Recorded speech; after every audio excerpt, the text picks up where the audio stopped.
सुभान अल्लाह व बिहम्दिही सुभान अल्लाहिल अज़ीम। मैं आप लोगों के तवज्जुह से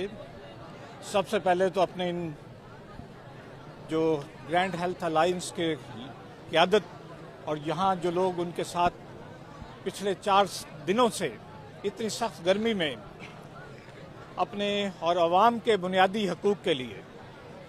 मौजूद हैं, मैं उनको मुबारकबाद पेश करता हूँ, खराज तहसीन पेश करता हूँ और 2 हरफी बात करूँगा कि ये लोग सिर्फ अपने हकूक़ और इन अदारों के तहफ़्फ़ुज़ के लिए यहाँ पर नहीं मौजूद हैं, बल्कि ये आम शहरी के लिए जो आईने पाकिस्तान में सेहत, तालीम और जानो माल के तहफ़्फ़ुज़ का बुनियादी हक है, उसके तहफ़्फ़ुज़ के लिए यहाँ मौजूद हैं। ये तासुर किसी तौर पे भी नहीं जाना चाहिए कि शायद हम अपने हकूक़ की लड़ाई लड़ रहे हैं। सबसे पहला हमारा जो फ़र्ज़ बनता है कि हम अपने पेशे के तक़द्दुस के मुताबिक लोगों की जान सेहत के मुतल्लिक़ जहाँ पर भी नाइंसाफ़ी होगी हम आवाज़ हक बुलंद करेंगे। तो ये उसी का एक हम समझते हैं कि हुकूमत की तरफ से आगाज़ किया गया है और हमने भरपूर तरीके से हुकूमत को उसकी यकतरफा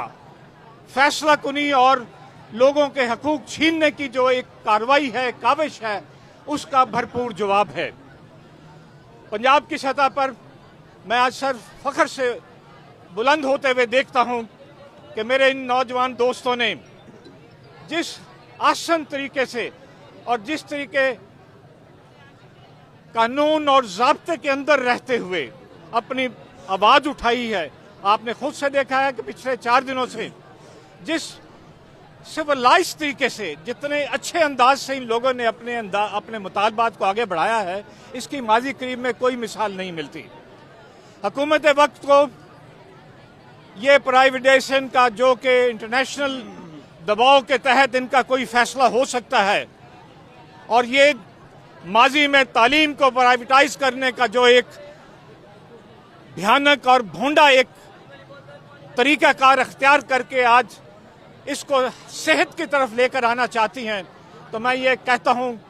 कि अवाम, गरीब अवाम जो कि हम हमारे अंदाज़ों के मुताबिक 40% से भी ज़ायद उसमें आ गए हैं, वो अपने बच्चों की तालीम पे तो कहीं सब्र शुक्र करके इसको बर्दाश्त कर चुके हैं। लेकिन अगर किसी के बच्चे की या किसी के अजीज़ की ज़िंदगी और मौत का मसला होगा तो वो ना सिर्फ आपके इस फैसले को बल्कि आपके इस निज़ाम को और आपकी हुकूमत को भी तहबाला करने में एक लम्हा सोचेगा नहीं।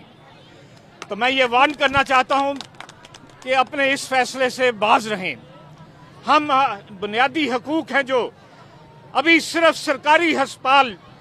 जो इस वक्त काबिल फ़ख्र खिदमात अंजाम देते हैं कि वहाँ हम जैसे भी जो इन अदारों से ही मुंसलिक रहे हैं, अगर मेरे घर में किसी को इमरजेंसी होती है तो हम किसी प्राइवेट अस्पताल में जाने की बजाय सरकारी अस्पताल की इमरजेंसी में आते हैं कि हमें यकीन है वहाँ तमाम तर इन लोगों की बेतनाइयों के और इसको इग्नोर करने के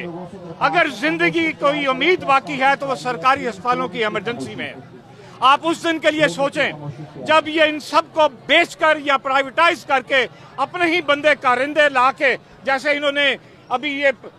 इलेक्ट्रिसिटी के लिए किया 90 से ऑनवर्ड, और आज हमें पता लगता है ये किस किस किस्म के मुआहदे कर चुके हैं। ये इसी काविश में जाना चाहते हैं कि लूट का मारा है, इनको लूट लो, अपने बंदों को आगे ला के किसी नए चेहरे से पीछे से बैठ के खुद से ही हुकूमत वक्त पे जो लोग मौजूद हैं वो काबज हो जाएं। इसके अलावा और कोई काविश नहीं है, इनका कोई जवाब नहीं है। हुकूमत कैसे पहलू तय कर सकती है जो आईनी तौर पर इनका फर्ज है कि ये